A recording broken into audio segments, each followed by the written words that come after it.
Génesis, clase 3, audio 6. Muy bien, continuamos en Génesis capítulo 14. Vimos el audio pasado cómo Abraham va a rescatar a Lot, cómo él recupera los bienes, él vence a los reyes. Y ahora nos encontramos allí en el versículo 17. ¿Qué ocurre cuando Abraham regresa entonces allí con todo lo que había rescatado? Así que vamos a leer Génesis capítulo 14, versículo 17. O sea, vamos a volver a leer porque lo habíamos leído, pero vamos a repasar esta lectura. Dice así: Cuando volvía de la derrota de Kedorlaomer y de los reyes que con él estaba, salió el rey de Sodoma a recibirlo al valle de Sabe, que es el valle del rey. Entonces Melquisedec, rey de Salem y sacerdote del Dios Altísimo, sacó pan y vino y le bendijo, diciendo: Bendito sea Abraham del Dios Altísimo, creador de los cielos y de la tierra, y bendito sea el Dios Altísimo que entregó tus enemigos en tu mano, y le dio a Abraham los diezmos de todo. Entonces el rey de Sodoma dijo a Abraham: Dame las personas y toma para ti los bienes. Y respondió Abraham al rey de Sodoma: He alzado mi mano a Jehová Dios Altísimo, creador de los cielos y de la tierra, que desde un hilo hasta una correa de calzado, nada tomaré de todo lo que es tuyo, para que no digas: yo enriquecí a Abraham, excepto solamente lo que comieron los jóvenes, y la parte de los varones que fueron conmigo, Aner, Escor y Manre, los cuales tomarán su parte. Muy bien, entonces aquí tenemos este encuentro curioso, ¿no? Abraham regresando de esta batalla, y hay dos reyes. Por un lado tenemos a Melquisedec y por el otro lado el rey de Sodoma. Ahora ahí leímos de Melquisedec y la verdad es que es este reino y este sacerdote, porque eran ambas cosas. No tenemos mucha información y es un tema a veces controvertido, pero tenemos otro pasaje de la Biblia, en Hebreos capítulo 7, que nos va a dar más información acerca de él. Así que vamos a leer Hebreos 7, los primeros 10 versículos, y luego vamos a meditar acerca de este hombre, de este personaje Melquisedec. Dice Hebreos 7:1: Porque este Melquisedec, rey de Salem, sacerdote del Dios Altísimo, que salió a recibir a Abraham, que volvía de la derrota de los reyes, y le bendijo, a quien asimismo dio a Abraham los diezmos de todo, cuyo nombre significa primeramente rey de justicia, y también rey de Salem, esto es, rey de paz, sin padre, sin madre, sin genealogía, que ni tiene principio de días ni fin de vida, sino hecho semejante al Hijo de Dios, permanece sacerdote para siempre.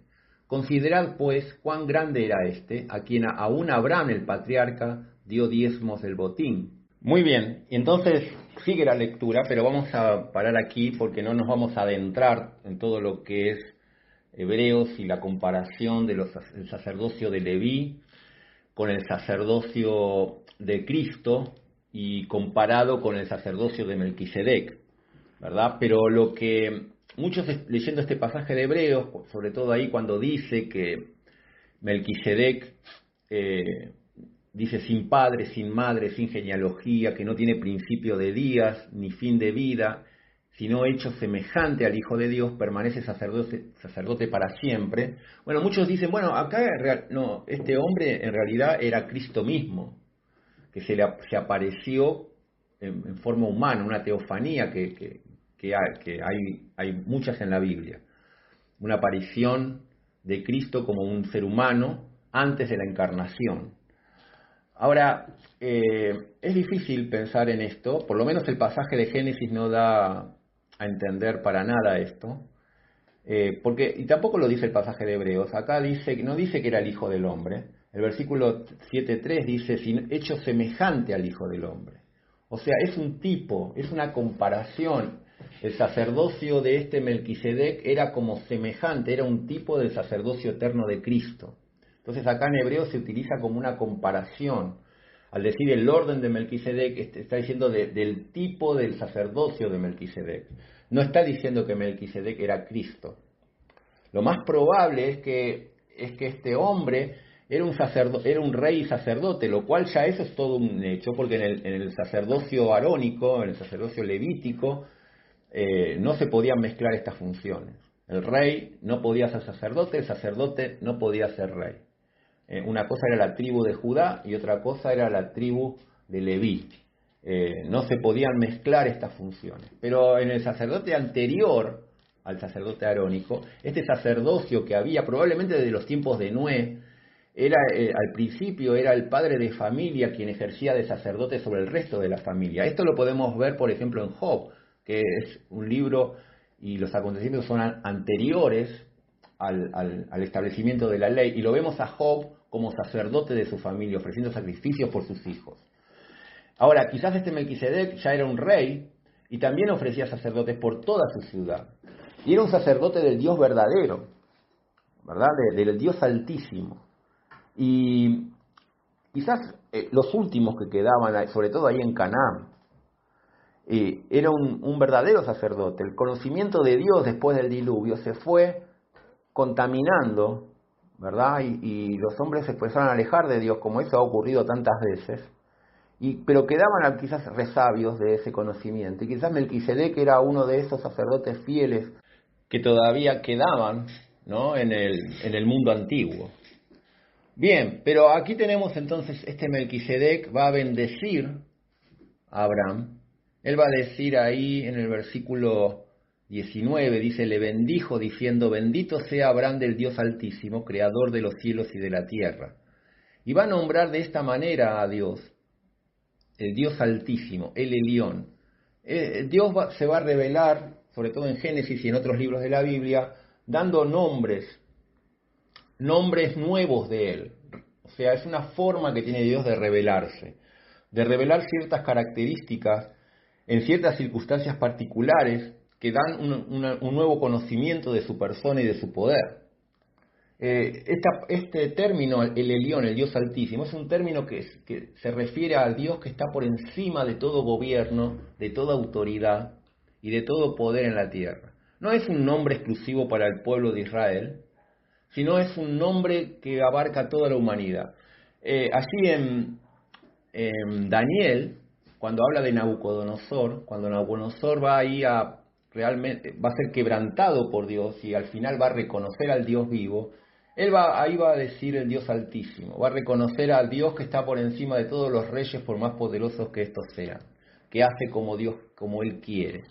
Y entonces aquí, en esta situación, Melquisedec dice, bendito sea Abraham del Dios Altísimo, creador de los cielos y de la tierra, y bendito sea el Dios Altísimo que entregó tus enemigos en tu mano. Tal fue el impacto de esta bendición, de esta expresión, de este nombre con quien Melquisedec nombra a Dios, que Abraham le da los diezmos de todo. Señal inequívoca que él reconocía la autoridad espiritual de Melquisedec.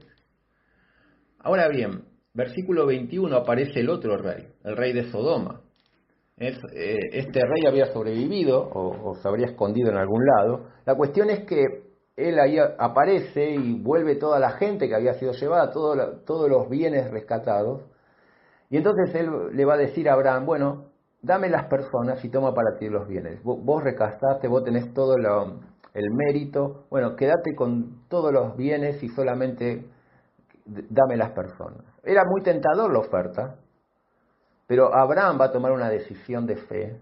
Abraham va a responder ahí al rey de Sodoma, versículo 22, y le va a decir, he alzado mi mano a Jehová Dios Altísimo. Interesante, Abraham dice, Jehová Dios Altísimo, nunca había dicho esto, era el nombre que había dado Melquisedec, y Abraham lo toma inmediatamente, ¿no? Y dice, yo he alzado mi mano a Jehová Dios Altísimo, creador de los cielos y de la tierra, que desde ni un hilo hasta una correa de calzado, nada tomaré de todo lo que es tuyo, para que no digas, yo enriquecí a Abraham.